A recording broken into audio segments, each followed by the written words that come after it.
If you read Mahabharata, Anushasan Parv, chapter number 88, when the Pandavas they gather, Yudhishthir, who is the eldest brother of the Pandav, he asks Bhishma that what food should we give in yagna, in sacrifice, so that our ancestors will be satisfied. So Bhishma replies that if you give herbs and shrubs and vegetables, our ancestors will be satisfied for 1 month. If you give them fish, for 2 months. If you give them meat, for 3 months. If you give them hair, for 4 months. If you give them goat, for 5 months. If you give them bacon, for 6 months. If you give them birds, for 7 months. If you give the flesh of cow, our ancestors will be satisfied for 1 full year. Dr. Zakir Naik menjelaskan tentang isi dari kitab Anushasana Parva, bab 88 hanya sepotong-sepotong.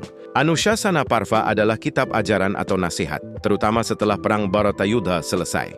Khusus yang kita bahas. Dalam bab 88 ini, Yudhishthira bertanya kepada Bhisma tentang jenis-jenis benda persembahan dalam Shraddha yang dianggap paling pantas dan berapa lama kepuasan leluhur bertahan bergantung pada jenis persembahan. Bhisma kemudian menjelaskan secara detail kuantitas dan mutu material persembahan dan efeknya terhadap leluhur. Penjelasan Bhisma dimulai dari biji wijen dan beras kepuasan leluhur bertahan 1 bulan, kemudian ikan selama 2 bulan, domba selama 3 bulan.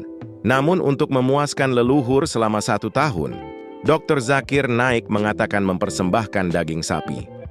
Penjelasan ini sangat keliru. Yang benar sesuai isi kitab untuk memuaskan leluhur selama 1 tahun adalah dengan mempersembahkan produk olahan sapi seperti susu dan mentega murni. Ada aturan ketat yang melarang umat Hindu untuk mempersembahkan atau mengkonsumsi daging sapi.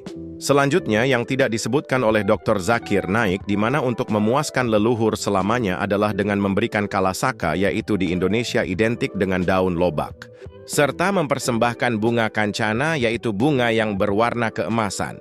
Secara umum dikenal dengan nama bunga Cassia fistula atau juga disebut Golden Shower Tree. Dalam Anushasana Parva, Bhisma juga menjelaskan bahwa yang terpenting dalam yajna adalah niat yang suci dan pemenuhan dharma, bukan hanya bentuk luar atau jumlah hewan atau objek yang dikorbankan. Hal ini juga sesuai dengan isi kitab Bhagavad Gita 9. Wapurnam yang menyatakan, barang siapa mempersembahkan kepadaku dengan penuh bakti sehelai daun, sekuntum bunga, sebiji buah, atau seteguk air, aku akan menerimanya dengan senang hati dari jiwa yang tulus. Dalam Hindu kita diberikan kebebasan untuk mempersembahkan produk hewani atau tumbuhan. Bagi yang berfokus menjalani ahimsa karma, maka mempersembahkan produk non-hewan jauh lebih cocok. Semoga bermanfaat.